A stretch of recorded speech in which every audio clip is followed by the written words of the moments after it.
그래서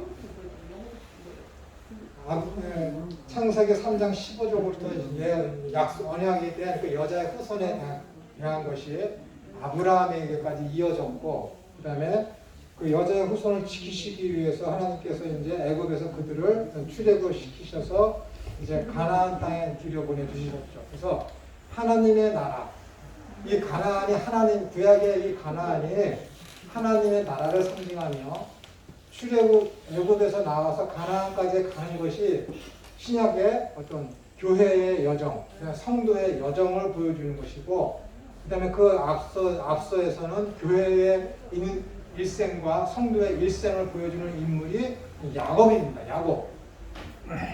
야곱에 대해서 내가 저번에 말씀드린 것 같으면 통과하고, 그래서 이렇게 하나님께서 그 여자의 후손, 당신이 언약하신 그것이 어떻게 이루어질 것인지를 점진적으로 보여주시기 위해서 그 예언들을 하나님께서 말씀해 주시는 것입니다. 그러면서 어디까지 오게 됐냐면 이제 가나안 땅에 들어갔죠. 가나안 땅에 들어가서 하나님께서 원하시는 것이 뭐예요? 신정 정치죠. 하나님께서 당신께서 직접 통치하시기를 원하셨어요. 그래서 세우신 것이 뭐예요? 사사들이죠. 사사라는 것은 뭐예요? 판정단이라는 판정단. 그래서 영어로는 저지라고 되어 있잖아요. 사사기를. 그래서 이 사사기라는 것은 하나님께서 심판하신다라는 거예요. 그래서 이스라엘 백성들의 일생이 그 가나안에 들어가서는 어떻게 돼요?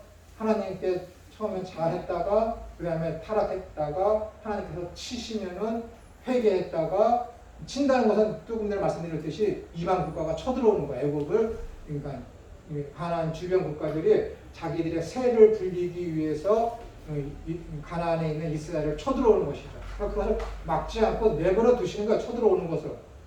그게 딱 맞는 것이 하나님께서 섭리를 통해서 이스라엘이 잘못한다, 말씀을 보냈다, 듣지 않는다.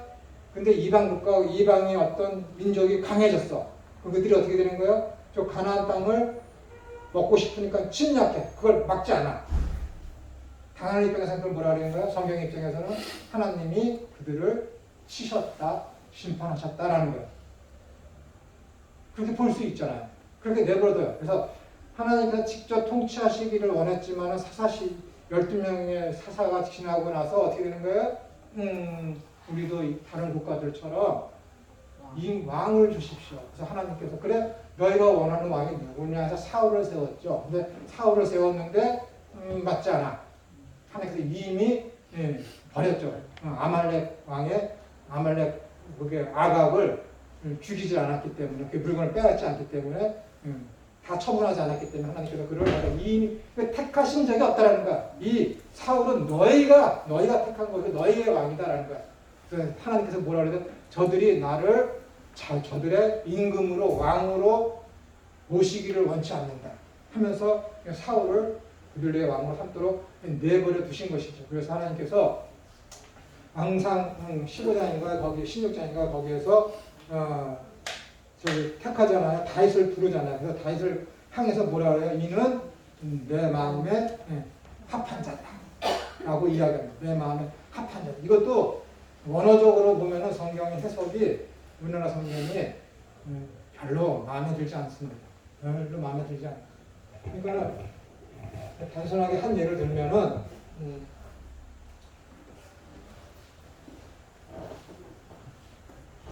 지금 여러분 30, 40대 되는 그 히브리어 전문가 박사학위 받은 사람들이 우리나라에 들어오려고 줄을 서고 있습니다, 여러분.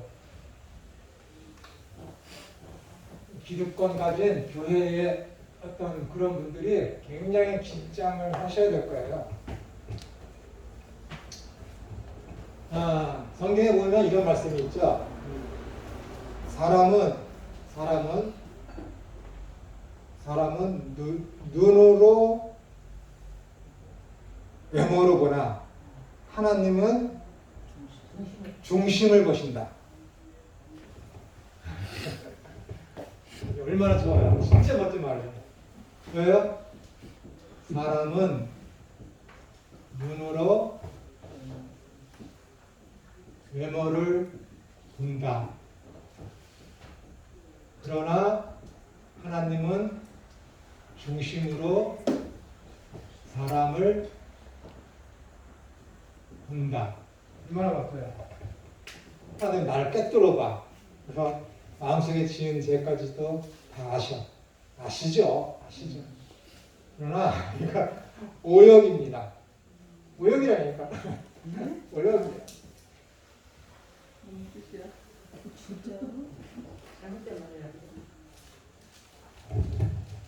중심으로 보는 게 아니라 중심을 보신다. 중심을. 그죠?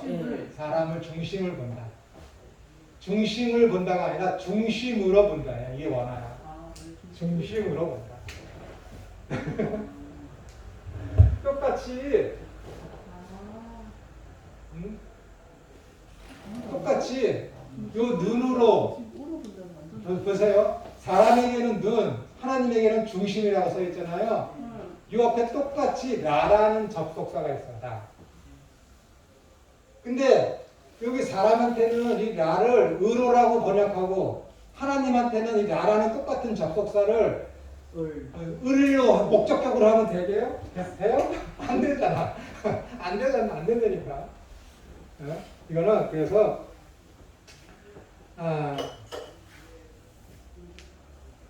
하나님을 높이려고 하는 신본주의적 번역을 하는 인본주의자가 쓴 거예요. 어렵죠? 하나님의 신본을 드러내기 위해서 인간이 자기의 생각을 가지고 인본주의적으로 성경을 해석한 게 이 말씀이니까요.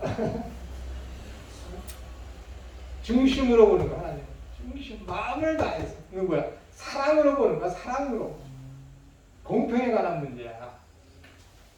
하나님을 믿는다고 해서 사랑하지 않고, 하나님을 안 믿는다고 해서 사랑하지 않아갖고, 얘는 더 주고, 쟤는 덜 주고, 그런 게 아니니까. 마태복음 5장에 뭐라 그랬어요? 한상수원에. 하나님은 뭐라 그래요? 믿는 불의한 자나 의인에게나 빛을 주시고 비를 주시잖아. 공평을 나타내잖아. 이것이 하나님은 사랑은 온전하시다 할 때 표현하는 것이 의인에게나 악인에게나 빛과 비를 공평하게 주신다. 그거 얘기하는 거야 지금. 근데 저때 그 본문을 저렇게 교묘하게 이 접속사를 여기서는 의로, 여기에는 을 하면은 되겠습니까? 안 되지. 얼마나 말이 멋있어. 하나님의 전능하심을 아주 그냥 더 부각시키는데. 근데 하나님이 거기서 말씀하시기 전에 공평을 이야기하고 있는데 본문의 흐름을 완전히 180도 바꿔놓는 거야. 자기는 하나님을 높인다고 그랬는데 계시의 말씀의 그 의도를 완전히 삐딱하게 하는 거야. 누가 하는 짓이야? 사탄하는 짓이잖아. 참. 이렇게 하지 말라고 해도 안 해. 왜? 이래 교회 나오는 사람들이. 야, 하나님 네가 지금 무슨 마음 먹고 있는지 다 안다. 하나님이 지금 나한테 너에 대해서 계시를 보여주셨는데 너 그런 마음 먹고 있지? 너 왜 교회 안 나와? 개뿔알기를 뭘 알아. 나도 성도들 한 100명 있고 그 사람들 신앙 상태 하는 일 딱 보면은 얘가 대충 무슨 마음 먹고 있는지 다 알아. 거의 알아. 그거 점쟁이처럼 딱 짚고 넘어가서 하는 얘기인데 겁먹어갖고 하나님 나한테 저 김철은 목사한테 다 가르쳐 주시네. 이 교회 안 나오면 안 돼. 꼭 사로잡혀갖고. 아까 한글과 독일어와 영어, 히브리어, 히브리어와 이렇게 구분을 할 때 이렇게 구분을 해도 되지 않을까요? 그러면 한글이 세상에 보는 시각의 그런 시공간이 있는 세상에서의 상황을 이해하고 이야기하는 거다 하고 한다면 저기는 독일어는 영어나 독일어는 땅의 것과 하나님의 것에 대한 것을 같이 본다라는 것과 또 아니면 히브리어 같은 경우는 위에서 하나님의 시각으로만 보자. 글쎄요, 그렇게까지는 좀 곤란하고요. 그냥 언어의 어떤 그런 쓰임새가 표현하는 그런 것들이 하나님께서 세상을 바라보며 너희 인간 군상들이 어떻게 살기를 원하시는지 가장 쓰기에 적합한 언어가 히브리어다. 네. 그 정도까지만 아시면은 대신 거기서 뭐 더 비약해갖고 하면은 괜히 언어적인 불종이 일어나요. 근데 그 귀한 걸 가르쳐 주시는데 네. 이게 이제 이해를 못하니까. 이해가 안 되세요? 이해는 되지만 네. 이걸 어떻게 적용된 그런 그 훈련을 굉장히 써야 돼. 그러니까 성경을 읽을 때 예수님께서 분명히 이것을 과거, 현재, 미래로 말씀하신 게 아니거든요. 그냥 무시간적으로 이야기하는. 그러니까 진리지. 진리라는 것은 뭐냐면은 변치 않는 것을 가지고 진리라 그러는 거야. 영원한 거. 진짜 영원한 거. 그러니까는 시간에 매여 있지 않고 그냥 상태에만 매여져 어느 상태에서든지 간에 적용되는 말씀이기 때문에 그것이 진리예요. 진리. 그러니까 우리나라 단편적으로 아까도 제가 말씀드렸지만은 이 아멘 아멘이라는 말을 뒷단에는 그래도 사람들하고 이게 얼마나 중요한지를 주기 위해서 이것을 아멘 아멘을 진실로 했지만은 그거보다 더 성경 너 이거 진짜 그럼 믿고 믿어라. 반드시 믿어야 된다. 예수님께서 아주 강력한 호소 있는 그 말씀이거든요. 그러니까는 이렇게 반복되는 게 성경에서는 가장 대표적인 게 먹고 먹어라, 죽고 죽는다, 믿고 믿어라. 이 세 가지거든. 근데 그거를 이런 식으로 하는 건 안 되지. 그래서 이 하나님의 이 여자의 후손에 대해서 이렇게 계속해서 하나님께서 계시를 통해서 알려주시고 사건과 인물을 통해서 알려주셨지만은 여전히 사람들은 이 여자의 후손이 누구인지에 대해서 몰라요. 그래서 하나님께서 그것을 구체적으로 표현하시기 위해서 그들에게 직접 관여하시고 그들을 애굽에서 끄집어내셔서 가나안 땅에 놓으시고 하나님 당신이 직접 통치하기로 했지만은 인간이 거부를 해서 하나님께서 그래 너희들 마음대로 해봐라 했을 때 그들은 뭐예요? 실패했어요.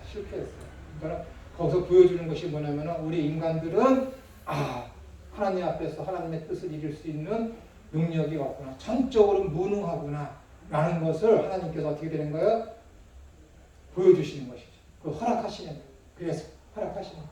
역시 십계명도 마찬가지예요. 십계명을 이렇게 주신 것도 자기 인간 모든 군상들이 정결과 예식과 어떤 제사제도를 통해서 그걸 하지만은 그것을 온전히 지킬 수 있는 자가 아무도 없음을 그들로 하여금 깨달아서 구원에 있어서만큼은 허무하게 무능함을 자폐아임을 깨닫게 하시기 위해서 그러한 모든 것들을 구약의 제도와 절기와 율법까지도 그렇게 허락을 하신 것이죠. 그래서 율법을 가지고 뭐라 그래요? 갈라디아에서 초등교사라고 그래요. 초등교사. 그 의미예요. 초등교사. 그래서 드디어 하나님께서 내가 원하는 임금이 여자의 후손이 누구인지를 보여주겠다 하시면서 다윗을 선택하시죠. 그래서 다윗이 승승장구해서 임금이 되고 남북 모든 12지파를 통일을 시킵니다. 그러다가 지은 죄가 뭐예요? 나단이 찾아와서 해결시키고 한참 시간이 지난 뒤에 하나님께서 다윗이 온전해진 것을 기다리시다가 나단을 보내십니다. 다시 한번. 그래서 그것이 뭐예요? 나단의 신탁. 사무엘하 7장. 사무엘하. 다윗아, 너 그동안 수고했다. 참 잘했다. 이제 내가 너에게 하나의 언약을 얘기해 줄게. 이 언약은 창세기 3장 15절, 그 다음에 내 조상 아브라함으로부터 쭉쭉 지어져 이어져 내려서 너까지 오게 되었다. 하면서 나라를 통해서 사무엘하 7장에 보여주고 있죠. 보세요. 12절. 사무엘하 7장 12절. 지금의 유대인들, 지금 팔레스틴에 있는 유대인들이 가장 좋아하는 성포입니다. 이 성포 때문에 그들은 지금 2000년 전에 오신 하나님의 아들 예수님을 그리스도로 믿지 않고 있어요. 이 구절 때문에. 사무엘하 7장 12절. 제가 읽어드릴게요. 내 수완이 차서 12장 11절 위에서 읽어드릴게요. 또 내게 이르노니 여호와가 너를 위하여 집을 짓고, 여기서 집이라는 것은 뭐예요? 하나님의 나라예요. 하나님의 나라. 집을 짓고 내 수완이 차서 내 조상들과 함께 누울 때에 내가 내 몸에서 날 내 씨, 이 씨가 뭐예요? 창세기 3장 15절에 있는 그 자라, 아브라함의 약속했던 아브라함은 너로 인하여 태어날 사라를 통해서 날 그 한 씨, 그 자라를 내 뒤에 세워 그의 나라를 견고하게 하리라. 그는 내 이름을 위하여 집을 건축할 것이요. 누가요? 내 후손에서 나왔던 한 씨가 내 이름을 위하여 집을 건축할 것이요. 나는 그의 나라 왕위를 영원히 견고하게 하리라. 나는 그에게 아버지가 되고 그는 내게 아들이 되리니 그가 만일 죄를 범하면 내가 사람의 매와 인생의 책찍으로 징계하려니와 내가 내 앞에서 물러나게 한 사울에게서 내 은총을 빼앗은 것처럼 그에게서 빼앗지는 아니하리라. 여기서 14절이 문제입니다. 14절이. 나는 그에게 아버지가 되고 그는 내게 아들이 되리니 그가 만일 죄를 범하면 내가 사람의 매와 인생의 채찍으로 징계하려는 거야. 지금까지 제가 얘기했던 거 완전히 다르잖아. 하나님은 안 때린다니까, 징계하지 않는다니까. 그냥 또 나단의 신탁을 쓰면 하나님이 사람의 매와 징계. 무슨 징계라고 했어요? 인생의 채찍. 사람의 매와 인생의 채찍으로. 우리나라 성경을 보면은 하나님이 때린대요. 하나님이 채찍을 드신대요. 라고 되어 있지. 그럼 언어로 보면은 안 된다니까. 언어로 보면 이게 아니니까. 이렇게 해야 어떻게 되는 거야? 교회 안 나오면, 헌금 많이 안 하면, 봉사 안 하면 사람의 매와 인생의 채찍을 안 맞아. 잘해야. 근데 언어는 이렇지 않다니까. 언어는. 그래서 사람의 매라는 것은 사람이 히브리어로 뭐예요? 이거 아셔야 되는. 사람이 히브리어로 뭐야? 아담.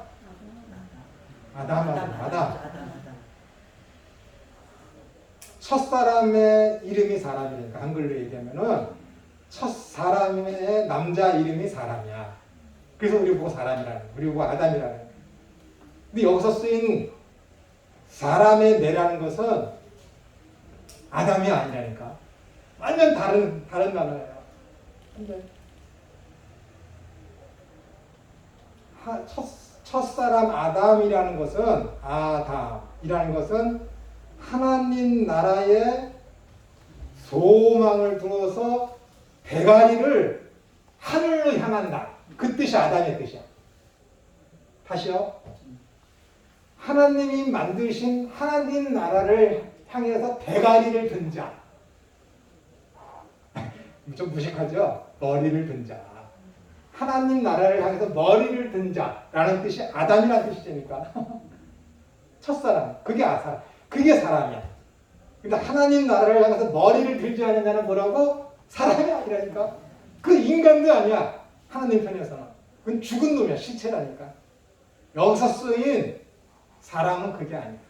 언어는 내가 지금 정확히 기억하지 못하지만 아마 아세인가 해갖고 반드시 죽을 존재, 반드시 하나님의 심판을 받을 존재, 반드시 멸망받을 자, 반드시 죽음을 향해서 가는 피조물, 그 뜻이야. 그게 누구야? 사탄. 샤마르는 뭐예요? 예? 샤마르. 샤마르? 네. 교수님으로 쓰셨을 것 같은데. 샤마가 아니라 샤마르라고 왜 써놨구나. 인생의 아마 그게 사람일 거야. 그러면 샤마르. 인생의 채찍. 아니 사람의 매. 사람의 매. 그래서 이 사람의 매라는 것은 악한 사탄, 반드시 죽을 수밖에 없는 존재의 매. 그게 어떻게 되는 거야? 여인의 후손의 발 뒤꿈치를 무는 거지.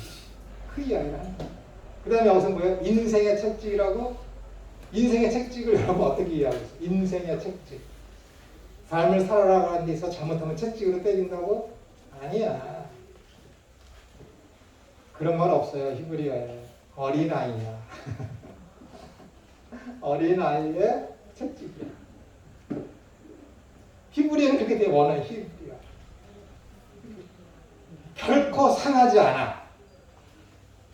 악한 사탄이 예수 그리스도의 발 뒤꿈치를 물어도 어떻게 되는 거야? 어린아이의 손을 얻은 채찍으로 때리는 것처럼 경미한 화경만 주는 거야. 예수님이 그랬잖아요. 그런데요, 요한복음 14장 30절 보세요. 한번 읽어요. 요한복음 14장 30절. 악한 사탄이 강력한 힘을 가지고 있어.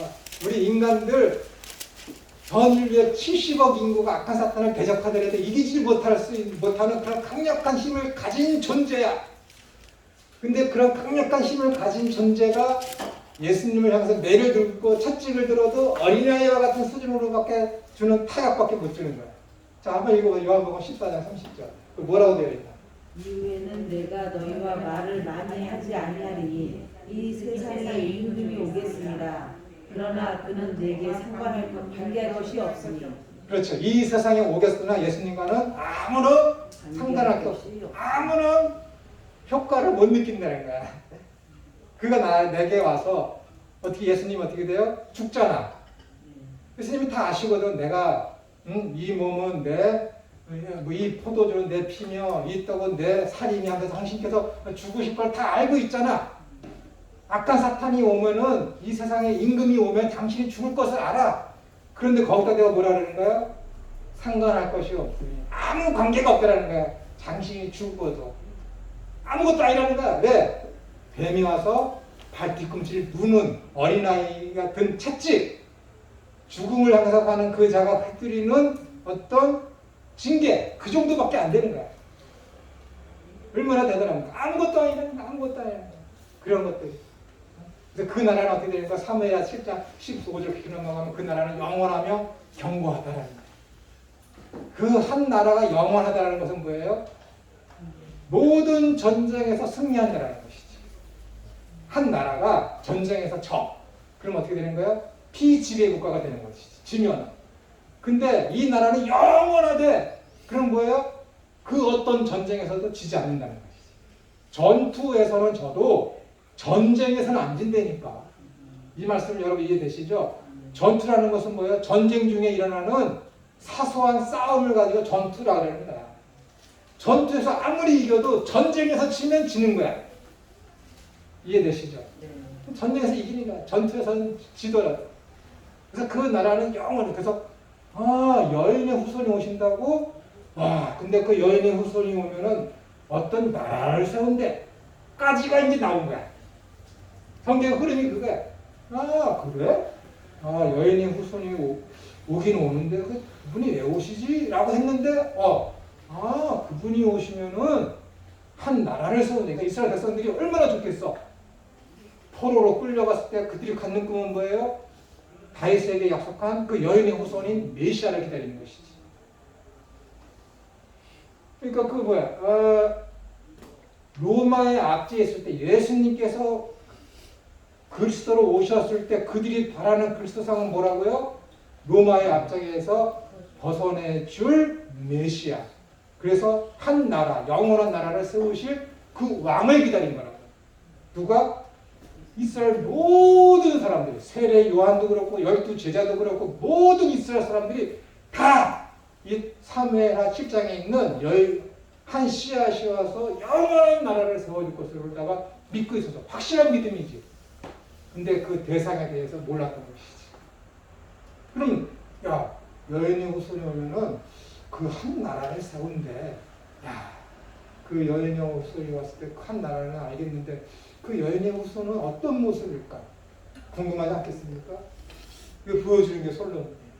그 나라를 보여주는 게 솔로몬이다. 그래서 솔로몬이 뭐예요? 샬롬에서 온 평안이라는 거야. 그래서 솔로몬처럼 이렇게 부귀영화를 누렸던 자가 역사에 없었더라.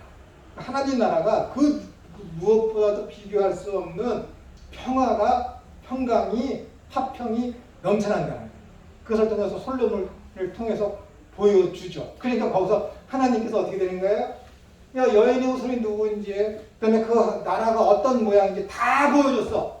어디까지? 솔로몬까지 다 계시가 끝낸 거야. 메시아가 어떤 분이신지, 여인의 후손이 무엇인지, 여인의 후손이 나서 나라를 세울 것이다. 근데 그 나라가 어떤 모습인지 알아? 솔로몬을 통해서 다 보여줬어. 그러니까 솔로몬 이후에 어떻게 돼요?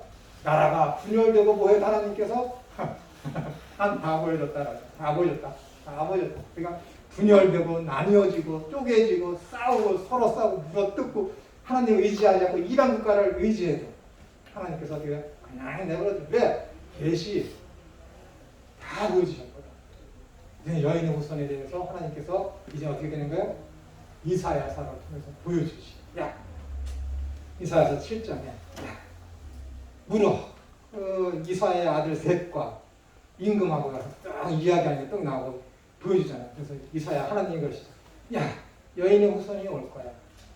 여인의 후손이 그가 와서 하나님 한 나라를 세울 것인데 하니까는 그 왕이 그러죠. 야, 하나님, 그러면 나한테 하나님의 징조를 보여주십시오. 그랬더니 징조를 보여주는 게 뭐예요? 처녀가 잉태하여 아들을 낳으리니 그 이름을 임마누엘이라. 그게 징조래. 처녀가 아들을 낳아. 근데 그가 임마누엘이고 그가 하나님 나라를 세울 자다. 그 말이나 돼? 어떻게 처녀가 아기를 낳아? 처녀가 어떻게 아기를 낳냐? 있을 수 없는 일이야. 근데 그게 징조래. 근데 하나님 말씀했으니까는 반드시 그 일은 일어날 수밖에 없어. 그리고 이사야서 53장에서는 뭐예요? 그는 뭐 연한 숨갖고 노갖고 하면서 그 채찍을 맞으면 뭐 우리 아픔이야 뭐 그분은 고난의 종인 것을 딱 나타내. 그 다니엘 7장에 서 거꾸로 보여주지. 뜨인 돌 인자가 나타나서 아주 그냥 전지하시고 전능하신 분으로 묘사가 되고 있지. 이사야서에서는 고난의 종, 다니엘서 7장에서는 엄청난 전지하시고 전능하신 힘을 가지신 하나님의 아들로다가 딱 보여주고 있어요. 그 능력. 앞으로 오실 여자의 후손은 뭐라고? 두 가지 양태를 띈 거예요. 고난의 종이신데 전능하신 힘을 가지신 분이다. 그에 가서 예표가 크게 됐어요. 그런데 기원전 4년에 진짜 동정녀에게서 아들이 딱 나왔네? 그럼 어떻게 해야 돼? 믿어야지. 이때까지 다 믿어왔잖아. 이스라엘 다 믿어왔잖아. 언약이 저기 있다. 그 언약을 반드시 이루어질 것을 하나님께서 보증하기 위해서 예언들을 쭉쭉쭉쭉 얘기했는데 그 예언들이 다 이루어졌어. 그래서 한 임금이 그러면은 그것을 언약을 믿을 수 있는 징조를 보여주사 했더니 700년 전에 야, 처녀가 잉태하여 아들을 낳을 것이다. 그 이름 임마누엘이라. 이것이 징조다 했는데 700년이 지나서 지금 처녀가 잉태해서 아들을 낳았어. 그럼 어떻게 해야 돼? 믿어야 되잖아. 근데 이 개 같은 것들이 믿질 않네. 여태까지는 잘 믿었어. 자기한테 좋은 거니까. 근데 사무엘하 7장에 딱 비교해서 딱 보니까는 이거는 아니야. 이거는 이스라엘을 로마의 압제에서 풀어줄 메시아가 아니네. 그러니까 어떻게 해야 돼? 죽여야지. 성경의 이야기가 그거야. 얼마나 슬픕니까? 하나님이 애지중장해서 모든 날 내다보면서 언약을 딱 줬는데 절체절명의 마지막 징조를 딱 보여줬는데 그동안 계속 믿어오다가 마지막 징조를 딱 보여줬는데 아니라고 그러네. 하나님의 마음은 어떻겠어요? 여러분 마음은 어떻겠어요? 내 자녀가 다 했는데 그동안 다 했어. 하나만 올라가면 되는데 안 올라간대. 왜 올라가냐고 나를 죽여버리네. 어떻게 하겠어? 이게 성경 이야기예요. 마지막 징조. 그걸 압니다. 왜? 내 마음에 안 맞는다. 내 마음에 안 맞는다. 내가 믿는 메시아, 내가 바라보던 소망하던 하나님 나라는 지금 저 예수가 얘기하는 거랑 전혀 다르다. 전혀 다르다. 자기들이 원하는 메시아는 다니엘서 7장에 있는 메시아고 내가 믿는 메시아는 사무엘하 7장에 있는 메시아. 내가 믿는 메시아는 창세기 3장 15절에서 뱀의 머리, 우리의 원수들을 죽일, 우리의 원수를 보복해줄 그 메시아를 기다리고 있었는데 저것은 와서 뭐예요? 병자들이나 고쳐주고 술 먹고 창녀들이랑 함께 식사나 하고 있고 그런다. 자기의 뜻하고 목표한 거다 맞지 않으니까 어떻게 되는 거야? 저거 메시아 아니다. 속이는 자다. 라고 해서 예수님을 죽이는 거예요. 이게 성경 이야기예요. 그러면 예수님께서 이 유대인들이 예수님을 배반해서 예수님을 죽였기 때문에 물론 나도 그 자리에 있었으면 똑같거나 가룟 유다보다 더 악하게 나는 했을 거야. 내 심정을 봤습니다. 아브라함과 다윗의 자손 예수 그리스도의 세계 하면서 어떻게 쭉쭉 나가면서 14절씩 끊다가 18절을 끊어가면서 예수님을 향해서 뭐예요? 그의 이름을 임마누엘이라. 예수님은 뭐예요? 임마누엘이라고 해서 딱 나타났잖아. 이사야서 7장에는 보라 처녀가 잉태하여 아들을 낳으리니 그 이름을 임마누엘 하여. 그것이 지금 마태복음 1장에서 그대로 보여주고 이루어졌음을 유대인들한테 지금 보여주고 있거든. 왜? 마태는 유대인을 향해서 쓴 복음서가 마태복음이기 때문에. 그러니까 유대인들에게 가장 이해하기 쉽도록 이 마태복음서를 썼다고. 그래서 4장에 1, 2, 3장 쭉쭉쭉 하면 예수님이 가면서 얘기하다가 4장에 가서는 어떻게 되는 거예요? 악한사탄의 시험을 받지. 그래서 그 모든 시험을 물리치시고 하면서 뭐예요? 거기서 악한사탄이 했을 때 뭐예요? 악한사탄이 야 네가 나한테 전하면 내가 가진 모든 것을 너한테 주겠다. 여기에서부터 예수님께서 악한사탄이 공중권세 잡은 자임을 세상의 주권자임을 부인하지 않고 인정하는 거야. 야 하나님 언제 너한테 그런 거 맡겼어? 그렇게 안 하셨거든. 하나님이 나한테 맡기신 이것을 내가 너한테 줄 수 있다라고 했거든. 줄 수 있어요. 줄 수 있다니까. 예수님이 그걸 말씀으로 다 승리하셨지. 아담은 실패했지만 두 번째 아담이신 예수님은 승리하신 것이지. 그래서 4장에 끝나면서 뭐예요? 허다한 사람들을 이적과 기사를 통해서 다 병을 고쳐주셨어. 그러면서 넘어가는 게 뭐예요? 5, 6, 7 산상수 천국 백성의 본질이 무엇인지에 대해서 5, 6, 7장에서 보여준다니까. 근데 8, 9장에서 뭐예요? 계속해서 이적과 기사를 보여줘. 왜? 악한 병들, 세상에 귀신 들린 것들 다 뭐예요? 사탄의 종로로 타는 것들이 와서 병을 주고 귀신을 들리게 했거든. 병 들고 세상이 악해지며 귀신 들린 것은 뭐예요? 악한 사탄이 세상을 지배하고 있다는 반증이에요. 증거라고. 근데 예수님께서 그 병을 고쳐주시고 귀신을 추방하는 것은 뭐예요? 악한 사탄의 세력이 지금 추방되어지고 있고 약화되어지고 있다는 거예요. 약화되어지고 있다는 거예요. 그래서 넘어가는 게 뭐예요? 11장에서 뭐라 그래요? 세례요한이 제자들을 보내자. 오실 메시아가 당신이 오니까 예수님 나와 있는 실족치 않는 자는 복이 있도다. 그 얘기를 했는데 뭐예요? 11장 끝절에 가서 수고하고 무거운 짐자들아 다 내게 와라. 내 짐은 내 멍에는 쉽고 가벼운. 얼마나 멋있어. 얼마나 멋있어. 이 세상에 너희들 모든 병든자들, 저 바리새인들이 너희들에게 지어지는 그 모든 짐들, 정결여식과 세상의 잘기와 율법과 그런 것으로 구원을 얻으려고 그런 것들에 수고하고 무거운 짐진자들아 다 내게로 와. 내가 너희를 쉬게 하리라. 나의 멍에는 가볍고 쉬우니라. 그게 뭐예요? 예수님의 멍에가 뭐야? 믿음이거든. 저들은 행령이라고 해서 그걸 그냥 실패했어. 그래서 마태복음 23장 끝에 가서 뭐라 그래? 바리새인들을 향해서 저 새끼들은 이 성도들 보고 이거 해라 저거 해라 무거운 짐을 지으면서 자기들은 손가락도 까딱하지 않는 것이다. 그게 누구냐? 정결여식 때를 해라. 율법을 지켜라. 교회에 충성고서 뭐 다 하라. 헌금 많이 해라. 다 짐을 지우는 거야. 다 짐을 지우는 거야. 그러면 지들은 손가락 까딱하지 않는다. 그게 11장이야. 11장. 12장으로 넘어가죠. 마태복음 12장. 거기서 뭐라 그래? 너 사탄의 종이지. 예수님한테 그러니까. 예수님이 뭐라 그래? 야, 내 일을 방해하는 것은 용서를 받겠지만 성령님께서 하시는 일을 방해하는 자는 절대 용서 못 받는다. 못 받는다. 야, 어떤 사람이 집을 들어가서 물건을 훔치려고 할 때 그 집에 강한 자를, 그 집에 강한 자가 누구야? 사탄이잖아. 강한 자를 먼저 포박한 다음에야 물건을 내가 가지고 나올 수 있지. 사탄을 또 인정하는 거야. 강한 자라고, 강한 자라고. 그러면서 뭐예요? 야, 내가 성령을 힘입어서 귀신을 추방하고 온갖 병을 다 고치는 것이면 하나님의 나라가 이미 너희 가운데 임했다. 임한 거야, 하나님. 왜? 이미 앞에서 말씀드렸잖아. 9, 10장에서 뭐예요? 계속 병 고치고 이적행하고 귀신 추방하는 것을 계속해서 보여주잖아. 근데 세례 요한에서 가서 뭐라고? 왜 그런 짓만 하세요? 당신 오실 메시아 맞습니까? 나 그 메시아 맞아. 이사야 35장을 그래서 얘기하지. 그래서 나로 인한 혈족 찾는 날 복 있다고 얘기하지. 그래서 내가 12장에서 뭐라 그래?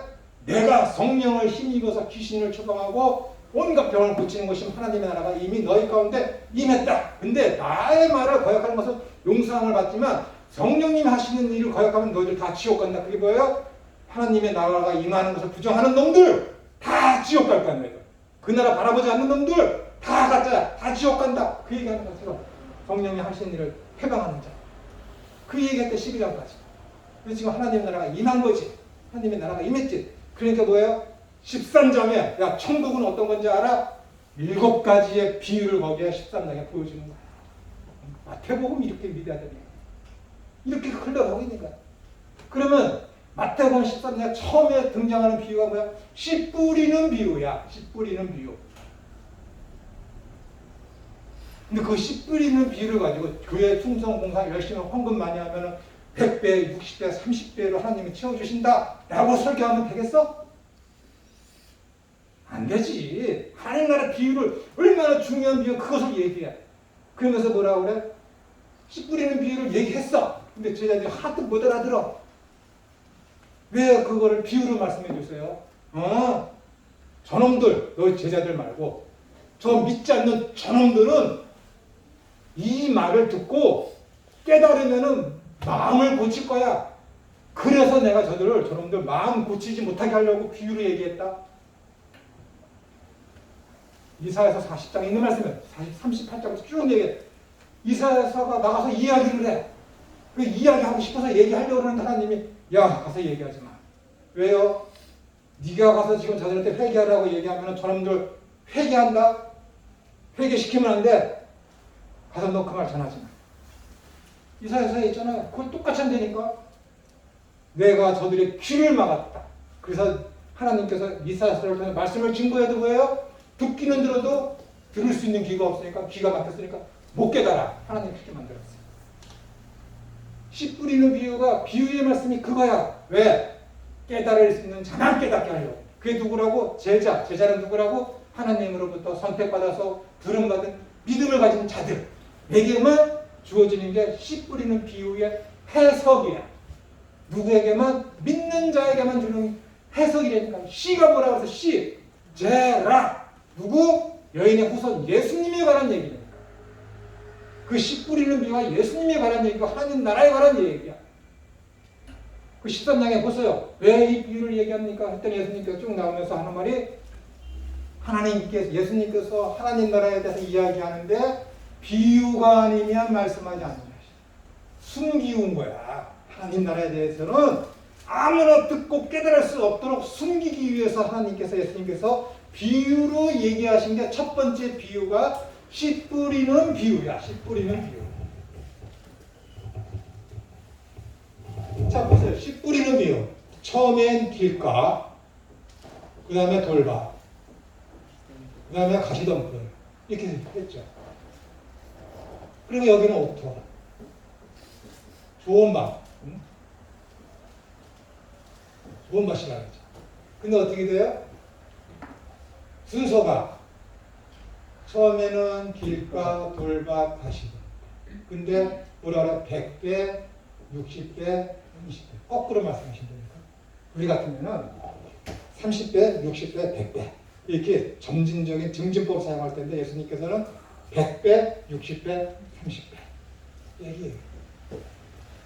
근데 여기서는 아무도 뭐야? 열매를 못 맺을 거 아니라니까. 길가에 뿌리운 자는 누군가 와서 먹어버려. 돌밭에 뿌리운 자는 뭐예요? 여러 가지 이 방해꾼들이 있어 안 돼. 여기서 재리와 뭐 때문에 안 돼. 근데 좋은 밭에서는 어떻게 돼요? 요코에서는 이만큼의 결실을 맺는다니까. 그 돌밭 길가에 떨어져 돌밭에 뿌려 가시던 뿌리 있는 데에서 뿌려졌어. 어떻게 이게 가능해? 어떤 농부가 정식 빠져갖고 씨를 뿌리는데 이게 씨 뿌리는 비유잖아. 씨를 뿌리는데 길가에 뿌리고 어떤 놈이 씨를 뿌리는데 돌밭에 뿌리고 어떤 놈이 씨를 뿌리는데 가시던 뿌리는데 뿌려. 여러분들은 이스라엘의 농장법을 아셔야 돼요. 여기에는 돌이 너무 많아요. 우리나라 사람 같으면 부지런해갖고 이스라엘 사람들이 부지런하지 않다는 게 아니라 씨를 뿌리기 전에 어떻게 돼? 우리 돌을 하고 다 그러잖아요. 이스라엘 사람들은 그러지 않아요. 그냥 돌밭이면 그 다음에 그냥 뿌립니다. 그냥 뿌려. 딱딱한 돌밭. 그런 다음에 일고. 그래서 자라나는 건 자라나고 못 자라나는 건 못 자라나. 나중에 돌을 다 뽑긴 하겠지. 그런 식으로다가 해. 실제로 있는 일이에요. 실제로 있는 일. 길가에도 뿌리고 돌밭에도 뿌리고 가시덤불에도 뿌려.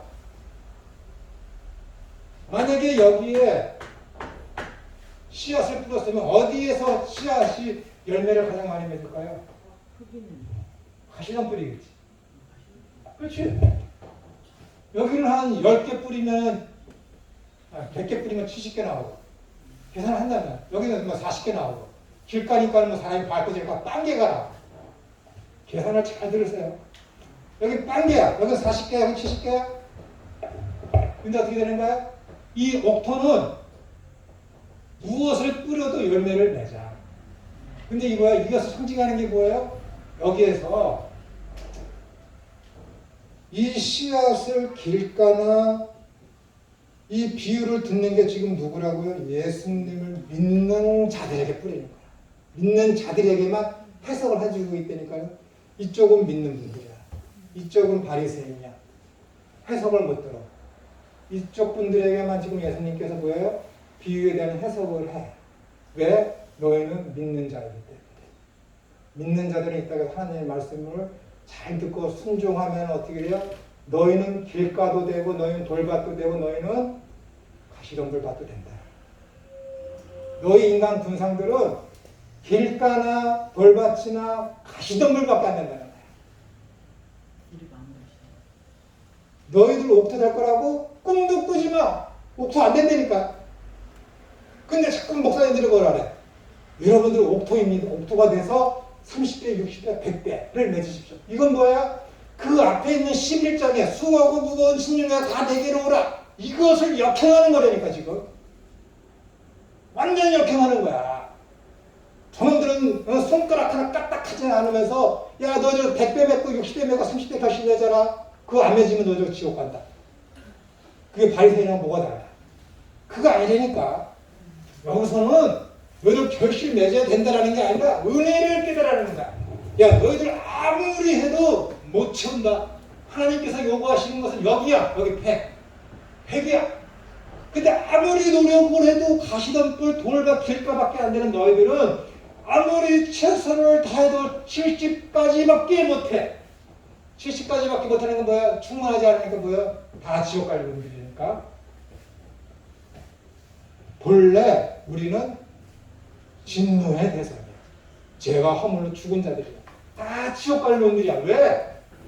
율법이 요구하는 이 100이라는 숫자에 최선을 다하지만은 70까지밖에 안 돼. 내가 얘기하는 거야 그냥. 70까지밖에 안 돼. 100이 돼야 되는데. 그래서 어떤 놈은 70, 잘하는 놈은 중간 차는 놈은 그래야 40. 아주 나쁜 그리스도인. 길가라고 그래서 여러분 예수님 안 믿는 게 아니니까.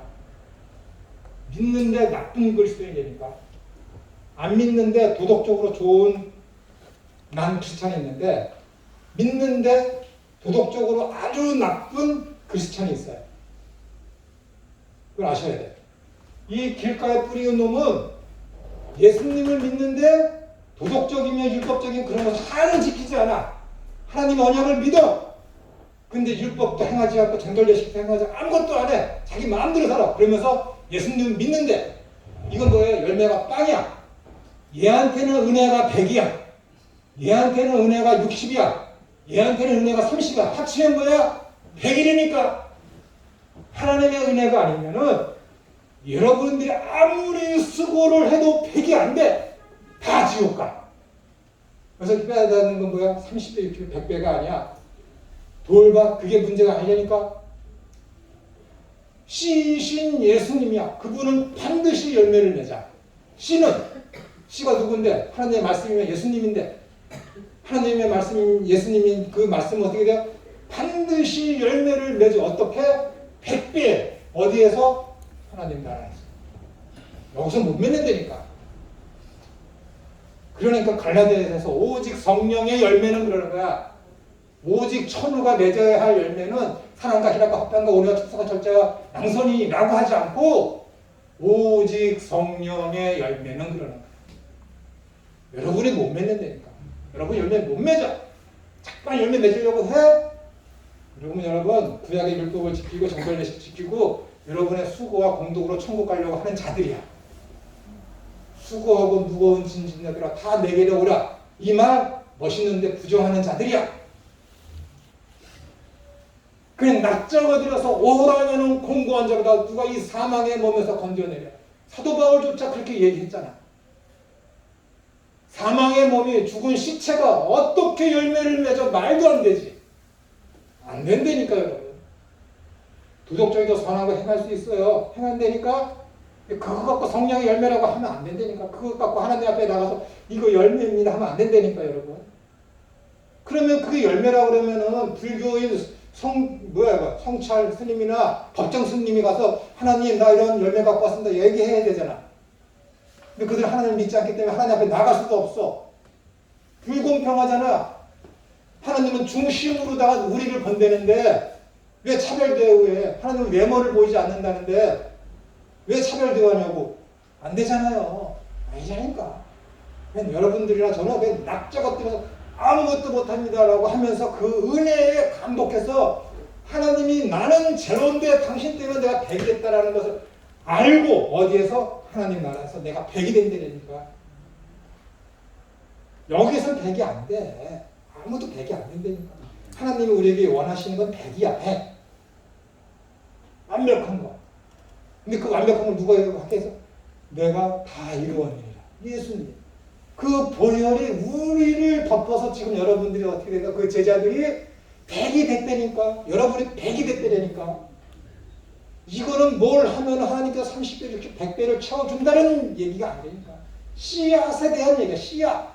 예수님을 내 품에 맺게 되면은 모두가 100이 되는 것.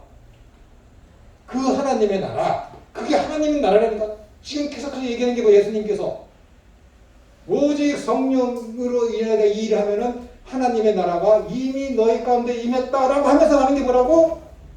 이 씨앗 비유라니까 여러분. 천국 비유라니까. 마태복음 13장의 비유라니까. 이해가 안 되세요? 그러니까 아무것도 안 해도 돼. 진짜 무엇을 위해서? 구원을 위해서 아무것도 안 해도 돼. 구원을 위해서 무엇인가 하는 그놈이 나쁜 놈이야. 지옥 갈 놈이라니까. 이미 구원을 받은 놈이 무슨 또 구원이 필요해서 구원 얻으려고 또 선을 해가고 또 공덕을 쌓아. 이미 구원 얻은 놈이 또 다른 구원이 있습니까? 없어. 그러니까 어떻게 해야 돼? 은혜를 알아야 돼. 하나님이 나를 100으로 만드셨구나. 그 은혜를 알면 어떻게 돼? 구원을 위해서 뭔가를 하는 것이 아니라 은혜에 감사해서 한다니까. 이게 진짜 내가 백날 이거 이런 오늘 같은 이런 방법이 아니라 다른 방법으로 은혜를 알아야 됩니다. 은혜를 백날 이해를 못해. 오늘 이 얘기하면 이것도 이해 못한다고? 큰일 날 소리야. 은혜를 알아야 돼. 은혜를 알면은 어떻게 되는 거야? 모든 게 감사야.